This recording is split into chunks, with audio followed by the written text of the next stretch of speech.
আল্লাহ পাক রব্বুল আলামিন বলেন, ও দুনিয়ার গোলামেরা, যতদিন পর্যন্ত আমি রব তোমাদেরকে হায়াত দিয়েছি, তোমাদেরকে সময় দিয়েছি, যতদিন পর্যন্ত তুমি দুনিয়ার জমিনে থাকবা, ততদিন পর্যন্ত রবের সাথে অন্য কাউকে তুমি শরীক করতে পারবা না।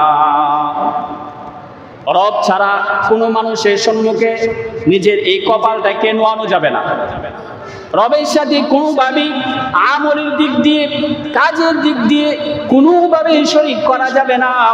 রব বলেন, যদি একটা মানুষ ঈমান আনার পরে আমি রবের সাথে এরকম শরীক না করে কোনো ক্ষেত্রেই যখন রবের সাথে কুফরি না হবে, ওই মানুষটা মৃত্যুর পরে আমি রবের দয়ার মাধ্যমে তার গুনাহগুলা মাফ করে তার জন্য আমি রব জান্নাত রেডি করে দেব। এই জন্য আল্লাহর হাবিব বলেন, ঈমানদারের জন্য বিচারের পরে রব একটা জান্নাত দিবে, যে জান্নাতটাও এই দুনিয়ার 10টা সমান হবে। সুবহানাল্লাহ। কিন্তু শর্ত কি? শরীক করা যাবে না, রবের সাথে শিরিক করা যাবে না, কোনো ক্ষেত্রেই না।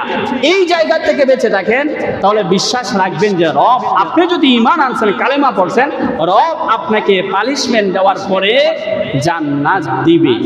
এটা রবের ওয়াদা।